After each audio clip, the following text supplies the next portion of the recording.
informal. Yeah. But I thought to invite you today to this channel is also to share like what you have been doing and maybe some tips and strategies. So today's topic we probably will be talking about stay-home moms and also working moms.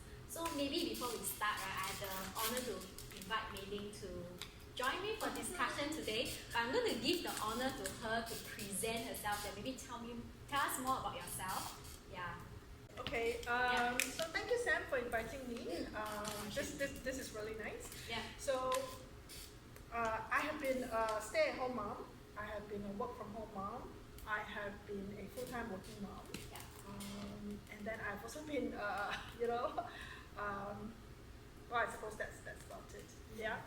So, so there is. I feel that every mom you go through different phases of your life. Just as your kids go through different stages, you also go through different phases. As a woman and as a mom, I feel that sometimes as women we kind of one hat becomes more of a priority than the other. And for me, I think at one point when my kids were really young, I made the decision that I wanted to be a full-time stay-at-home mom. Okay.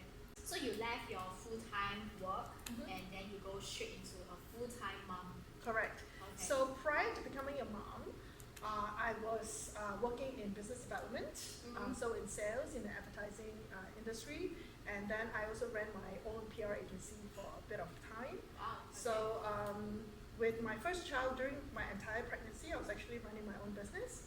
But once he came along, and then I was doing it on a part-time basis, very ad hoc on project basis. But when my daughter came along with two very young kids, I decided that I want to enjoy that time being a mom. And I also want to really be there for them because I think the first 5 years of their lives are so precious, number one, and there's a lot of things that you can't take back once it's gone. It's gone, Yeah. right? Okay. Yeah, so that's why I became a full-time stay-at-home mom. However, not all moms have that luxury, so I was quite thankful that my husband was able to give me that time and I could afford to be a full-time stay-at-home mom. I understand. Was the transition very big, like from full-time working to a certain extent a full-time mom? How was the transition like for you? Yes, so the transition was a bit strange in the sense that now you no longer get up to go to work. You get up and it's your kids crawling all over you, their demands are on you. So I think the transition is that you tend to be a little bit more casual, or rather I tend to be a little bit more casual, and I think the focus then was channeled on the kids. So a couple of things happened. So initially it was very fun being with the kids, but after a while it did take its toll because the kids were not, they were 24/7 and sometimes they were full on, especially when they were very young kids. Yeah. And if you have kids under the age of 5, you know that also kids fall sick a lot. Okay. So I feel that when I had a job, after work you could come home and relax. Yeah. When you're a full-time mom, you actually don't have that time to relax because even when you go to bed, you are on alert mode. I don't know, I think this is a mom thing. You're on alert mode all the time. So the minute my child cries, I'll be the one to get up. So then you might ask, hey, how come, where's your husband, right? That's the other parent. So because he's working, so mom feeling guilty, say, okay, you rest because you need to work the next day, so I'll take care of the kid. Right. Yeah. So then it becomes a 24/7 thing. And I think over time, it didn't take its toll. Okay. So that was a lesson number 1 I learned, find time for yourself. Find time for yourself. I caught you mentioning that when you were having your first child, you were still running your part-time PR agency. So when you go into full-time mom, does it mean that you actually slowly ease out of your business already? Yes, so I eased out of the business and I decided to dedicate that time to just being a full-time mom, enjoying with the kids, taking them to preschool, doing stuff and activities with them. I was also a very involved mom.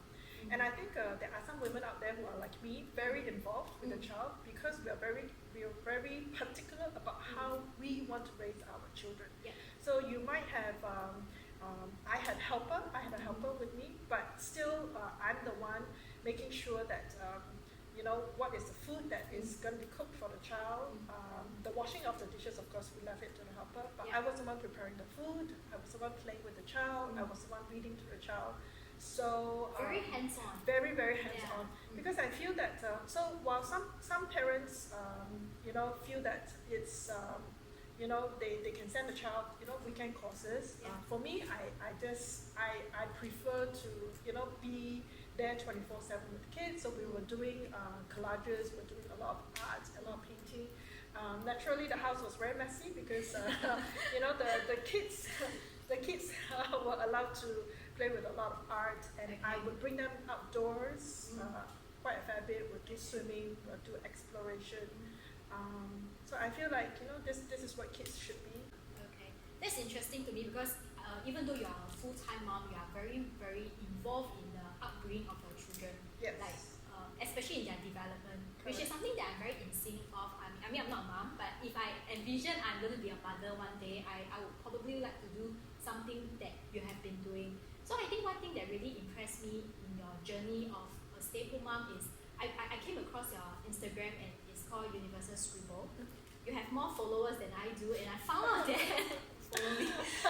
I found out that you are also a parent lifestyle blogger. So maybe can you share a little bit, like how did this thing came along? Okay, so I mentioned to you that after being a full-time mom, it took its toll because I felt like I've never spoken kid language. Like we don't talk gibberish with our kids. We always speak to them in a very adult language, right? Okay. Because language was one of the things I was trying to cultivate. Okay. But over time, I felt that my only friends were my kids, right? So the interaction was always with a 2-year-old and a 5-year-old. So I needed to have some adult time. And I love to write, so I decided that I'm gonna try and get back into writing. So while I'm doing freelance writing, I can still stay at home. So I started my blog primarily to attract editors, to get them to hire me as a writer. But what resulted was instead of attracting editors, I started to attract a lot of PR, public relations managers. So they were calling me because they were working with brands and they would like to invite me to events, and could I please bring along my kid because they would like them to experience it. So I kind of fell into blogging accidentally, but once I was in it, I love it because I had a lot of interaction, not just with the moms, but also with the PR executives and managers, and working with the brands executives. And I also, and of course then my kids also had all these new experiences, and they were playing with other kids from the other blogging families as well. So I thought it was a really fun and interesting time for us, and my kids were always with me. But so I thought that was a very good marriage for me. Yeah, I think it's very interesting how I see it somewhat like a career progression in a certain context, like a career pathway whereby you were full-time and then you went into full-time mom, and then subsequently you started to do something for yourself because you find that probably there are other aspects of your development that is lacking. Yeah. And then you started this blogging and writing because it was aligned with your passion and interest to write, and then it happenstance took place. Yes. And then one thing roll on to another. So I believe, I mean, you have been there, done that, and then there will probably be a lot of stay-home moms like yourself who are maybe going through what you have went through, like they feel like something is missing. But if let's say they want to start something, or what would be your advice for them? So this is quite common for a lot of moms, right? Yeah. Because our natural instincts is of course with our children, but I would strongly encourage moms, and even in today's day and age, there are dads who are staying at home. Find interests, find something to cultivate a hobby. So I know some moms, they like art, they're very artistic, so they do crafts and they do drawing. There are some moms who are very they bake, so they can use their baking, their cooking, to teach others, and use social media as well. There are some moms who are very entrepreneurial, so if you have an idea, I would suggest to the moms to start their own ideas. Right? You just because you're a stay-at-home mom doesn't mean that you can't. And I feel that is actually the best time to explore your interest and your hobby, because you never know where that could be your next career. It reminds me of something that I read from Anthony Robbins. They say that all of us have 6 human needs. Yeah, so a lot of people don't like to talk about work or finding something else else to do because it feels like work is a taboo. Like we talk about work, it's like it's a very boring 9 to 5 thing. I don't want to talk about work. But in this way that you put it across, like finding your interest, cultivating a hobby, it makes it sounds a lot more engaging, a lot more fun. Yes. There's a lot of fun element. So my hobby started as a very simple art form. It's just writing. So it's a very simple thing. But from the writing, it became learning how to set up your website. It took many hours of learning. It took me to learning about photography. It took me to learning about digital. So like nowadays, everyone's on social media. Everyone's a digital media guru. But back then in like 2012, like 8 years ago, 10 years ago, I mean, all this is very new. Yes. So for me, it was just something that I was learning. And it was very slow progress, but it makes me feel very good when my website is done up and I see my articles being posted and sharing, and then you get interactions with the other parents. So it was actually very gratifying. Yeah, I would think that about 10 years ago, this digital thing is actually at the peak. Like everybody is starting to go into digital, so everybody is very new. So I don't know, I just think that you're quite enterprising also, like very entrepreneurial to be able to start something like that. Yeah. So now that your kids are more or less in their teens, right, what do you envision Universal Scribble going to be like? Well, I think Universal Scribbles is going through a version of 2.0. Okay. So I feel that now that my kids are teenagers, you can. I'm still a mom, so I can still talk about. But I think the focus now is on me as the mother, the woman, and how I can be returning back to a career. So interestingly, through this writing, I learned new things, and that led me down the path of digital media. And I actually worked as in digital media for a whole year. That was also one of the reasons why I came back to work. So it wasn't like I left my work. So actually through the whole blogging system, it actually led me back to a new career. Okay. So it led me back into working with a digital media company, and then it led me to working with the brands. So all the skill sets that I had acquired as a full-time, part-time working mom, full-time mom but blogging, that has actually led me to a full-time job in a digital media agency. So I find that was very gratifying. I think it's very empowering because you have been describing how things happen along the way for you, but I feel that everything that happens, it was very deliberate. You make it happen. It's like you didn't wait for it to fall onto your lap and there's no sense of self-entitlement. I feel it's very empowering that you are taking in charge. You're just doing things and letting things lead on. Yeah. So perhaps if something that I can take away from your sharing just now is really execution, really a lot of acting on it so that things can happen. Yes. So I'm so glad you brought that up because learning point that I have in my journey is that when you start on the path becoming a full-time mom, I see some of the moms the moms in my generation, they the audience have no idea which generation you're from. okay. But they let go of everything else, their career, their path. So if there's a message that I would like to share with the moms is just because now you're a mom with young kids, it's your mindset. It doesn't close the door for you that you're just a mom. It can actually use this time, explore what are your interests, what are your hobbies, what are you good at, and also take the time to discover. It's a process of discovery. So I didn't just become a writer or a blogger in one instant. It took 6 months, it took a year, it took 2 years, it took 5 years. So it's a bit of a journey. Enjoy that journey, but do it purposefully and keep an open mind for opportunities that came your way. So I think if I had said no to the brands who called me for the events, I think that would have shut. But instead I said yes. I met the other mom bloggers. I really enjoyed their company. Then I met the brands, and then it carried on. And then I fell into and be open to learning new things, right? I think sometimes the scariest part is like website. I mean, I'm still technologically very challenged, Okay. but I'm still learning, and I think it's, just being open mind to just have an open mind about the things that comes your way. Try first. If it doesn't suit you, fine, let it go. But if it suits you, carry on and keep at it until you find what is your own. Women are very powerful. Are very powerful. We have this internal strength. Yep. Like how you mentioned, you are wearing multiple hats, and then at the same time, you need to have that capacity for yourself. You mentioned about time for yourself, right? Yes. Yeah. When was that tipping point for you to say that, okay, I'm done. Now it's time for me to get back into the workforce. When was that tipping point? So I think a lot of moms can relate. Okay. After my son finished PSLE.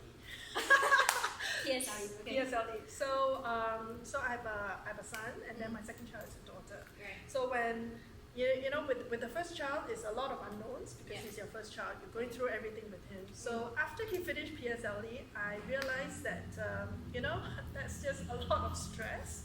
But I'm done teaching him, and so I've decided that was a tipping point where I say, now that my son has finished PSLE, he's gone to the next level. I actually subconsciously I had a conversation with myself. Okay.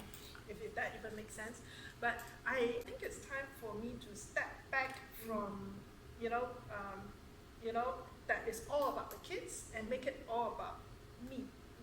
I need to come back, So it's like mom needs to move back a little, and the real woman needs to come back up again. Yeah, she needs to resurface because she needs to be out there. So it wasn't like I just my son finished PSLE, I just dropped him, and then I didn't care about my daughter. It wasn't like this. It was again a transition phase, right? So I think as women, as you mentioned, we are very multifaceted, and I think that's what makes us so special. I love being a woman. I do. I love. If I had a choice to come back in the next life as what gender, I would say come back again as a woman. Really? Because I don't even have that definite answer myself. I find that women are so. I think women today are so strong, and they are so creative, and we have so many layers about us, right? And I have met so many women and seen them with their children, seen them at work, seen them start business, and there is so much strength in a woman. So I would definitely want to come back as a woman. So I feel that as a woman, you are, we can wear so many different, we can carry so many different roles simultaneously, seamlessly, and we can handle it well. So you can be a woman, you can be mom, you can be a career woman, and you can be a daughter and a sister and friend and everything else. And we just take it all on, and we do everything so well. And many times our roles blend with each other, perhaps not at the same time, but sometimes it's and sometimes it is at the same time. So I find being a woman, we are very complex, complicated, but fascinating people. Okay. So it's interesting how your career, your life pivoted along the way, and I also understand that you're also a career service provider yourself. Yep. So maybe you can share with me, like moving forward for you, in the next 5 years or even 10 years, that you see yourself still really actively contributing to the community, to the economy. Yes, I do. So what is in it like for you? I mean, what is exciting? What is keeping you excited every day? So I think I took the step onto the gig workforce before it even became a term. So nowadays we gig workforce, right? It's about being a freelancer. So I've always seen my career path. I've never seen that I just do one thing. I've always seen myself as doing multiple things, perhaps at the same time. Perhaps one has a higher focus than the other. When I became a career service provider, and in between that, I also got training as a trainer. So I am certified to conduct workshops and do training. So I've always seen these three as my pillars that I'm going to build my career path. And I see that even when I'm moving into retirement, I can still write, I can still train, and I can still coach. So these are going to be my 3 pillars that I'm going to carry on and build moving forward. Sounds like you're building a very sustainable path for yourself moving forward, but at the same time, you're also building a lot of building blocks. Yeah, because one thing that I realized sometimes when I was interacting with clients is that maybe because things are so fast to us, so there's no such thing as delayed gratification anymore. So like the process of grinding through to finally reach where we want to be sounds really long and tedious. Yeah. So I was just wondering, what can we do for ourselves so that we can get through this process, or at least have trust and faith that we are on that right path. I think the keyword that you used just now that I like, and it's the keyword nowadays, it's called sustainable, right? So you've got to, and I like the fact that you say building blocks. Yeah. So if you think about this, Alice in Wonderland, right? Is it Alice? No, wrong movie. What is the Dorothy and the Yellow Brick Road? Is that a movie? Yes, it's a movie. Oh my gosh, I can't remember the name of the classic. Okay. So cut all this out, okay? I don't know if I will cut it off, it's quite funny, but continue. Okay, but oh my gosh, can't remember. Okay, but this is Dorothy and the Yellow Brick Road, so it's like take one brick at a time. So I think that on our path, you can choose to have one color bricks, right? So for example, some people are in HR, so you just, you're HR all the way.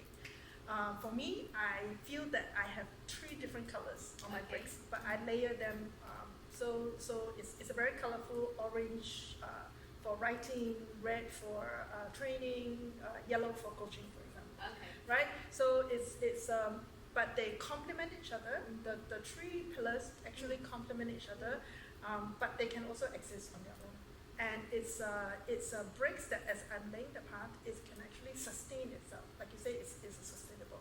So when you're thinking about your career, always look out for opportunities, upgrade yourselves, right?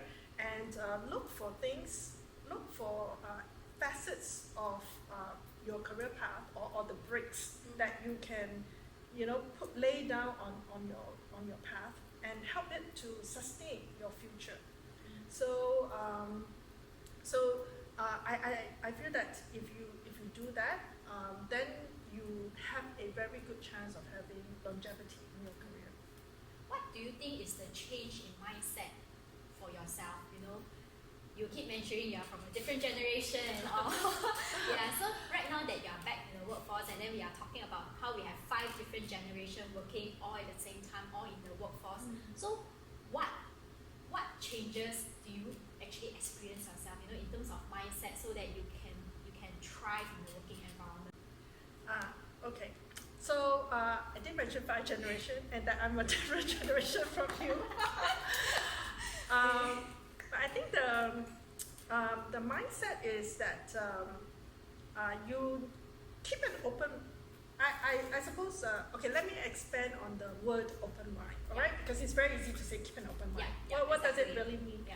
So for me, I feel that while I may be a few years ahead of you. Yes, just a few years. But I always like to learn from the younger generation. Okay, I'm always keen to. I feel like just because I'm a few years ahead of you doesn't mean that I can't get into what you guys are interested in. I may not be as into it. For example, TikTok. Right? Well, I may be in social media. I'm not into TikTok because I don't think I can move that well, I kind of dance, right? Okay. But it's something that I'm familiar with and I know it and I keep myself abreast about it. And so you can be of multiple generations, but you can be interested in something that is of a different generation to you. So in other words, keep yourself relevant to whatever the generation is going through, so that you are not then deemed as old fuddy-duddy. Yes, Yeah. Okay. Yeah. That's very cool. I think other than open-mindedness that you explain, right, I actually sense a lot of humility.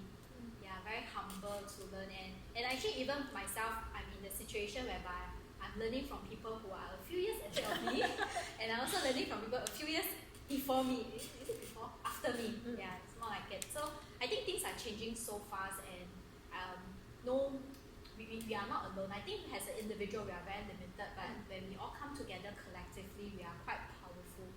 Yeah, and then I always feel that we can complement one another in terms of our skills and strength. Yeah, so to me that is also being very collaborative in that sense. Maybe I have one last question is that you know, at the end of the day you're still a woman, okay, and at the very core you're also a mother. So I've been, you know, some of the clients that I work with, sometimes they have this internal struggle that if let's say I am, you know, charging ahead for my career right now, and you know, they maybe feel a bit guilty.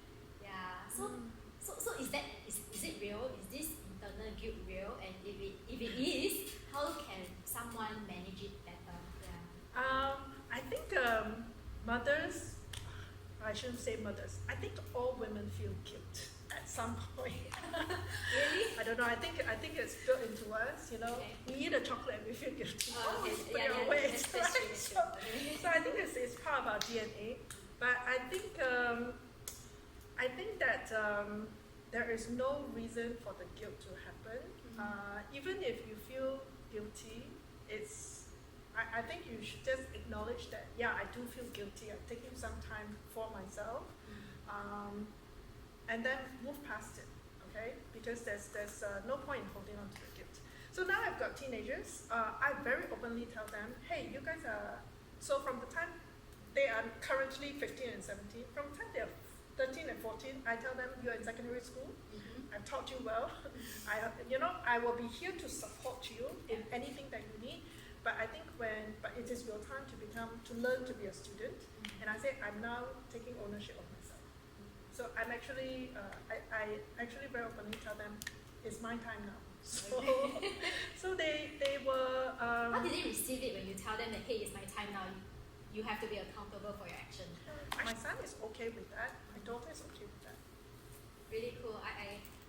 If I become a mom one day, I will ask you for more tips.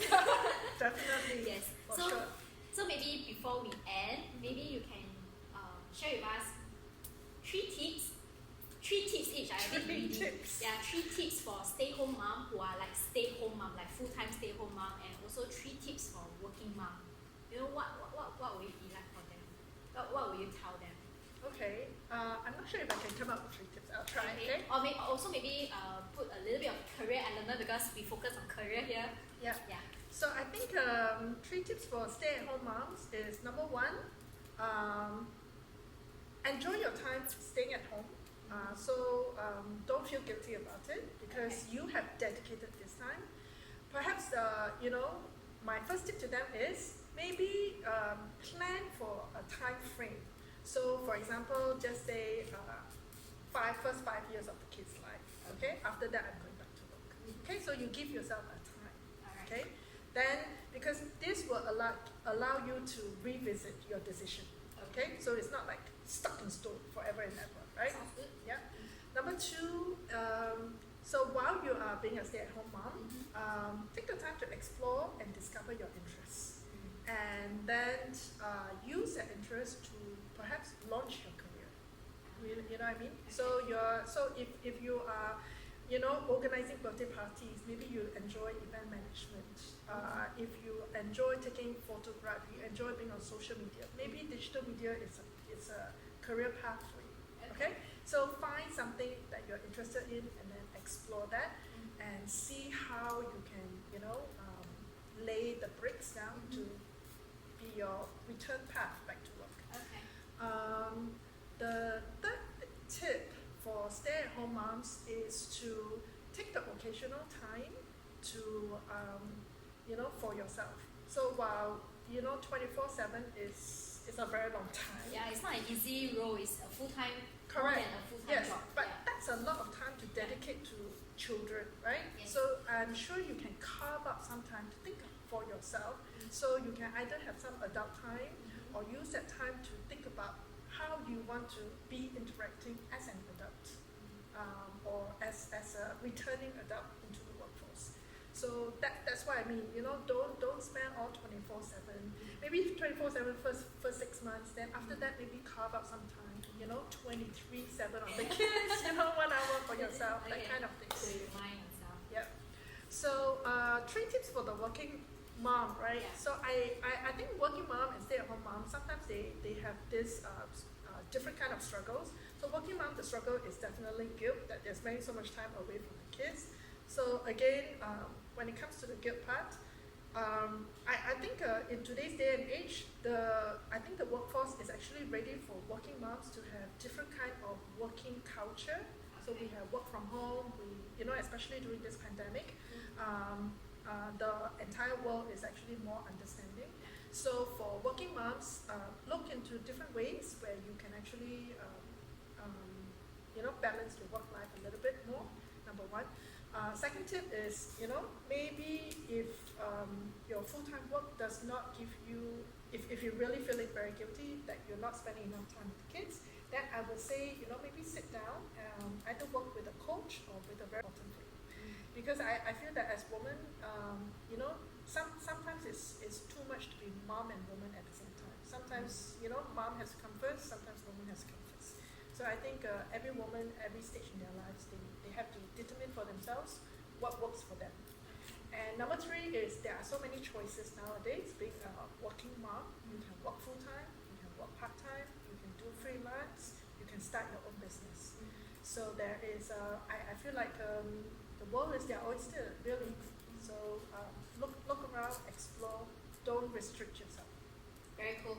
I think one thing that I'm very blessed and very fortunate is that I think I'm born in the era whereby women has a lot more empowerment. You know, we can make choices, we can do the things that we want. Compared to perhaps generations and generations before me, they probably are more restricted by certain society norms. So I think the success that modern women enjoy now is also built on the contributions or the path that our past generations have gone through. So you're right. I mean, at this point in time, I feel like there's always choices, and it's always whether we want to take action. Yep. It's the execution part that is Yep. the hardest. And for me, for anyone who wants to stand out, they really have to start acting on it. So really cool, really cool. I think those are very good strategies, very good tips for all, be it our stay-home mom, working mom, or even any ladies who are perhaps going into that phase or trying to come out of that phase. I think we all went through similar phases in life. So those are golden nuggets. They call golden nuggets. Yeah. Right? Yes. Okay, Yeah. cool. So you have to update me on the movie so that I can put it in the Yes. feed, Yes. so that they know what movie you were talking about, because I have no idea what movie was that. Yes. Yeah, so when you think about it, then you let me know. So Okay. yeah, so I think that's all for today's session. Okay. I really enjoyed our session, even though it was like a very impromptu, but I think it's really cool. So she's going to be surprised because I'm going to do the video editing, and so she has no idea what I'm going to cut and not cut. So yeah. Yes. I hope it comes out well. Okay, yeah. So I think that's all. Cool. That's it? Yeah. Okay. You think it's alright? Yes.